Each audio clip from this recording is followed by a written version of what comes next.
Witajcie w kolejnym odcinku. Dzisiaj zaprosiliśmy Karolinę, Cześć. która jest pasjonatką charakteryzacji. Możecie to sprawdzić na jej profilu na Facebooku. Powiedz nam, na jakie przekłucie się zdecydowałaś. Wahałam się nad labretem w Wardze, ale ostatecznie stanęło na Nostrilu. Fantastycznie. Zanim jednak wykonamy to przekłucie, muszę Cię poinformować o kilku ważnych rzeczach. Dobrze. Przekłucie nosa goi się około 2,5-3 miesięcy. W tym czasie najlepiej jest w ogóle nie wyciągać kolczyka, a przynajmniej przez pierwsze 1,5 miesiąca.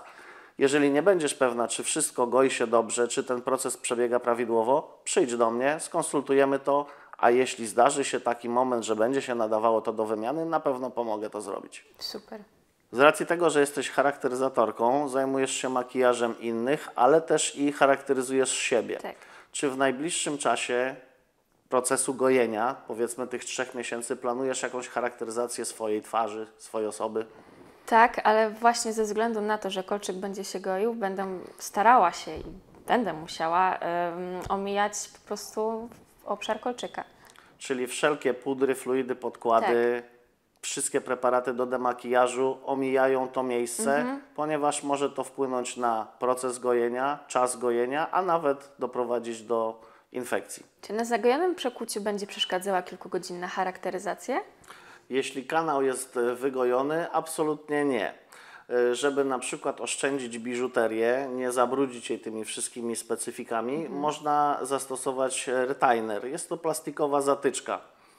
I teraz nasuwa się z kolei moje pytanie do Ciebie. Z racji tego, że jest to plastik, a ja na przykład widziałem jakieś tam sytuacje, gdzie były używane specjalne kleje do przyczepiania różnych jakichś tam silikonowych części. Czy na przykład taki klej może nie wpłynąć jakoś negatywnie na plastik? Czy wiesz, czy to reaguje jakoś w kontakcie z plastikiem?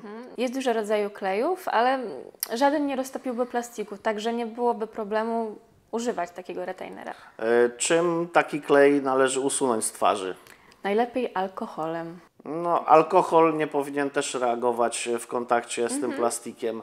A jeżeli na przykład jest zastosowana sztuczna krew w okolicy przekłucia, czy ta sztuczna krew też ma jakieś takie składniki, które mogą na przykład spowodować podrażnienie kanału? Czym to zmyć? Krew jest na bazie syropu kukurydzianego, więc myślę, że gdyby troszkę tej krwi dostało się do zagojonego przekłucia, to nic by się nie stało. Poza tym zmywa się ją wodą z mydłem. No to fantastycznie.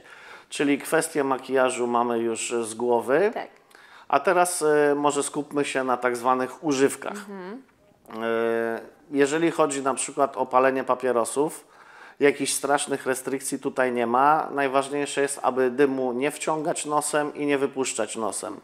Jeżeli chodzi o alkohol, to tak jak w sumie w większości przekłuć, najlepiej jest ograniczyć, a przynajmniej dużo zmniejszyć spożywane ilości. Po przekłuciu może się pojawić kilkudniowy katar. Jak dmuchać nos, aby przypadkiem nie wyciągnąć sobie kolczyka, pokażę Ci po wykonanym przekłuciu. Super. To zabieramy się za dziurawienie nosa.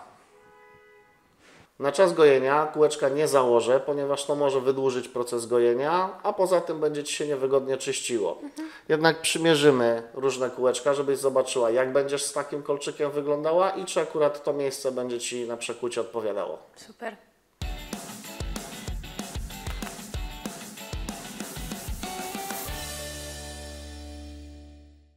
Teraz dezynfekuję miejsce przekłucia i zaznaczę to, które wybrałaś i zaczynamy. Dobra. Przekłucie nostryli jest o tyle nieprzyjemne, że w trakcie wykonywania tego zabiegu uszkadzane są kanaliki łzowe, co powoduje mimowolne łzawienie. Może być też nieco bolesne ze względu na strukturę tkanki, chociaż odczucia w trakcie zabiegu zależą indywidualnie od osoby. Oczywiście, jeśli przekłucie wykonuje sprawna ręka, nieprzyjemne uczucie trwa znacznie krócej, dlatego po nową ozdobę warto udać się do profesjonalisty. Jak będziesz miał wydmuchać nos, po tej stronie, gdzie masz kolczyk, przytrzymujesz lekko chusteczkę. Jak wydmuchasz, najbardziej poziomo na tę stronę ściągaj chusteczkę. Jeżeli będziesz klasycznie ciągnęła w dół, możesz wyjąć ten kolczyk, a jak wyjmiesz, nie próbuj nawet wkładać, bo po pierwsze nie włożysz już sterylnego, po drugie nawet miękkim kolczykiem z bioplastu można rozharatać sobie jeszcze tę rankę. Przyjedź, ja pomogę Ci to zamontować z powrotem. Dobra. Teraz pokażę Ci, jak czyścić. Oczywiście najlepiej byłoby zastosować tutaj gaziki jałowe, natomiast może być ciężko dostać się gazikiem pod sam kryształek. Dlatego możesz wykorzystać patyczek kosmetyczny, nasączyć go okteniseptem, pozbywamy się nadmiaru i czysty paluszek wkładasz do nosa, tak żebyś dotknęła haczyk, który blokuje wysuwanie się kolczyka. Dociskasz go delikatnie do ścianki płatka nosa i wtedy kryształek, jak się uniesie, dokładnie czyścisz sobie pod kryształkiem. W ten sposób robisz minimum 2, maksymalnie 3 razy dziennie, nie krócej niż na pewno 1,5 miesiąca. Jeśli będziesz bardzo chciała oczyścić wewnątrz, na pewno nic złego się nie stanie. Dobra, super. To by było na tyle. Czy masz jakieś pytania, wątpliwości? Czy długo będzie to zaczerwienienie się utrzymywało? Może się utrzymać na przykład tylko dzisiaj, może być przez kilka dni. Na pewno zejdzie. Jest to efekt usunięcia make-upu, potarcia alkoholem w celu zdezynfekowania, więc organizm sam musi do tego wrócić swoją kolorystyką. No dobra, super. A jakie są Twoje odczucia, wrażenia po samym przekłuciu? Myślałam, że będzie bardziej bolesne i teraz po prostu czuję, jakbym miała coś na nosie i to jest wszystko, więc super.